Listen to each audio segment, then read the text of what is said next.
Good afternoon mga kaibigan. Yan, January 7, 2025 at second post po natin, no? Sa video po na to ay pag-usapan natin yung lagay po nitong ating mga hybrid na manok. Okay? So ito po ay mga D109, D102, mayroon pang D853 po ito. I think halo-halo. Ngayon yung mga puti, hindi ko po alam kung ano ang mga manok na yan, no? Dahil nag-mix po. And ito po ang ating video ngayon, pag-usapan natin yung specific po para dito sa batch ko na to, yung batch ng flock na to. So bumili po ako rito, 60 piraso po ito 45 yung babae, 15 po yata yung libreng lalaki na binigay ng ating supplier. Okay? Pero ayan, yan po, yan lalaki po yan na D102. Okay, so ngayon, since na kahapon nung inilapag ko po sila dyan, ay napansin ko na medyo may mga matatamlay. Katulad po nun, may mga sugat po yung ulo. Yan, ito na po yung reality, no? Nung pagmamanukan, talaga makaka-encounter na po tayo ng mga sakit-sakit. Yan. Hindi naman po tayo na-shock dyan. So, hindi naman po tayo na babahala po dyan. Ang ginawa ko po ngayon ay cure muna tayo, preventive, no? Para maiwasan po yung mga komplikasyon, mga infection sa kanilang sa ating mga manok. Ay nagbibigay po ako ngayon ng antibiotic. So ito pong antibiotic ay 7 days po ito nagamutan. So ito po ay mga 10 weeks, so hindi pa naman po natin ito kakatayin. Mga 10 weeks pa lang po nila, mga bata pa po ito. So pagagilingin po muna natin.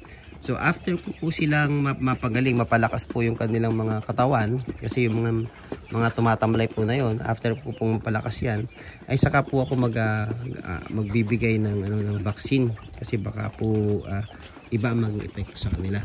So siguro 2-3 days, after 3 days titignan ko po uli kung sino-sino sa kanila yung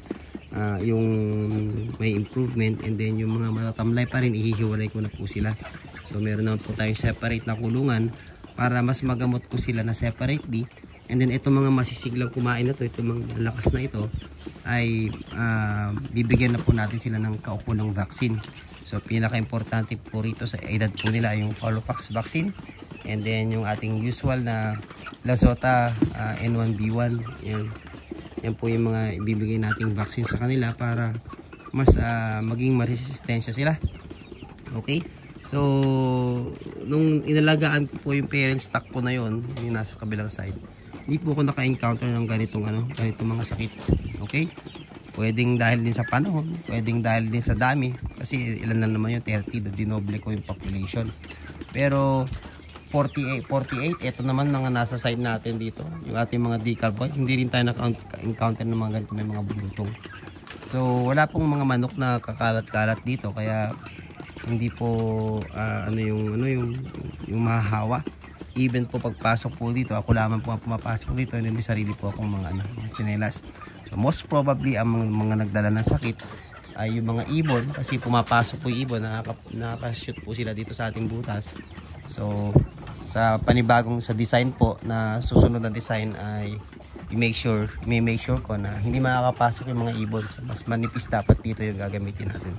Okay, papatungan pa natin ito ng isang mas manipis para yung mga ibon hindi siya makapasok basta-basta dito sa ating kulungan. Siguro ganito kanipis, o yan. Pwede po lagyan ng ganito. Yan. Para hindi po basta-basta makakapasok yung mga ibon. Okay, so far yan, kanina may nakawala. May nakita akong nasa labas ng kulungan. Yung pala, may butas po doon sa sulok. May sinira po yung daga, may daga po dito sa ating kulungan at sinira po niya na sa sulok, doon siya dumaan. Kaya nakita ko yung mga manok kaninang umaga nasa labas na. Okay, so yan, okay yan. Yung ating bedding ay ipa, no? Ipa po ito, and then naglagay lang ako ng elevated plastic mat para nakakatalon-talon sila. And then at the same time, space hack din siya, no? Kasi sa ilalim, nakakapasok sa ilalim yung ating mga manok. So in a way, madodouble natin yung ating capacity. So iniisip ko nga sa susunod na design ng bahay, i-elevate ko siya na ganyan, no? Ka-elevate kalahati. Then pwedeng mayroong daanan papunta sa ilalim yung ating mga manok. Okay, so anyway, yan naman pong ilalim ay malinis naman at may mga ipa naman dyan. So hindi sila na po ang magmimix ng kanilang mga droppings. Okay, ito pong ating hybrid na po ito eh. So ito po yung kinlim nila, hybrid. Ito po mga hybrid nating manok ay for ano na to, for meat production or for egg production. Yung po mga babae dyan, yung mga kulay itim, sila po yung D109 for egg production. Going to 3 months na po sila, no? Nasa 10 weeks na po kasi tayo ngayon eh. So 10 weeks, 2 weeks na lang, mag-3 months siya. Sa ika-16 weeks niya or 17 weeks, magsisimula na po mga itlog yan. So ibig po sabihin, by anong date ngayon? January 20, 3 months niya. February 20, ang ika-4 months niya, no? Okay? February, March. By March po, makakakita na po tayo ng mga brown eggs dito sa ating production. So ang question is, ilan kaya ang magsusurvive sa ating mga manok pag dumating po yung edad na yon, no? Yung time na yon. Okay? So yan po yung sabay-sabay nating titingnan. And ito na rin po yung trial trial run para sa production ng ating mga parent stock. So yung po mga mangyayari dito, 'di ba? I-take note natin, aalamin natin para pag nagsimula na ang production po ng ating mga parent stock, alam ko na po yung gagawin ko. So nakahati na po ito sa 4. So ayan po, makikita po ninyo. Doon po yung parent stock, meron pong room dito. Merong another room dito, meron po diyan. So bali 4 para dito po yung grow yung ating yung nursery, no? Yung mga day old to 1 month dito po sila mapupunta. Then 1 month lipat po natin sila rito, 4 months katay. So ganun po yung gagawin natin for meat production para umiikot, no? Umiikot lang po yung ating mga manok. Okay? Of course, pagdating po sa ganung production, hindi ko pa po alam kung ano yung magiging timing natin sa paglilinis ng ating kulungan, pag-sanitize ng ating kulungan kasi kailangan isa-sanitize din natin para maiwasan yung pag-build up ng mga sakit. So ayan siya yan hindi kita nyo, hindi siya masigla, may bulutong kasi yung niya, yung kaliwang mata niya. And may 2 pong namatay kahapon, natapakan po nila yung isa doon. Natapakan yung pinakamaliit, yung pinakabansot po, namatay po yun natapakan. Tapos kaninang paggising ko, meron po rito sa sulok. Natapakan din, kaya po naglagay po ako ng matting doon para yung susuot sa ilalim, saka yung nasa ibabaw, hindi po sila magdagan-daganan.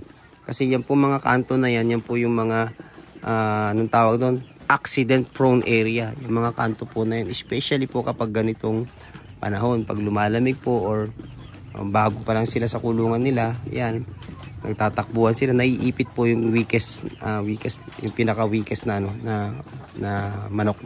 Okay? So, tinitingnan ko, 2 lang yung ating feeder. May mga hindi pa kumakain, so kulang po, kulang po yung ating feeder, kaya magdadagdag po ako ng isa pa. So, dumaan ako kanina, wala daw available. Baka mag-improvise na lang po ako dun sa sulok. Ganun, diretso, pag ganun. Dito ko lalagyan ng feeder, then dito na rin ako maglalagay ng water nila para hindi ko na need pumasok pa doon, di ba? Parang ganyan sa style na yan. Di ba? May feeder saka may water sa taas. So ganyan yung gagawin kong setup dito. Then haharangan ko po itong ilalim, no? Itong bottom, haharangan ko kasi kapag po umuulan, aagos dito maiinom nila yung maruming maiinom nila yung galing sa flooring. So hindi po malinis yung galing diyan, maiinom nila. Kaya ito po haharangan ko po ng yero or something, kawayan, para hindi nila maiinom. Kasi tingnan nyo, tinutuka po nila yung mga nasa ground. So mahirap po yun, baka magkasakit po yung ating mga manok. So pagdating po sa gana ng pagkain na yan, kita nyo naman sila. Magana kumain yung ating mga manok. Yan. Majority, masisigla. And then ayun, iniinom na rin po nila yung antibiotic. So 7 araw po ako mag-antibiotic guys. Para maiwasan natin na magkasakit yung ating mga manok. Saka magamot din, maiwasan natin yung mga infection, no, na maaring nilang makuha, no, diyan sa kanilang mga bulubulutong. Okay? And then, tuloy natin yung pagkain, tuloy natin ang pagbibigay ng malinis sa tubig para mas maging masigla at malusog yung ating mga manok. Okay? So yan po ang ating ang ating update dito sa ating 10 weeks na manok, no, mga F1. And tingnan natin guys, madaling lang hintayin yun, mga 8 weeks to go. Ano na to, 8 weeks to go at makakakita na tayo ng mga itlog dito. Okay, mga brown eggs. Yun lang. Kita-kits po ulit sa susunod nating video. Ngayon po kayo. Maraming salamat. Bye-bye.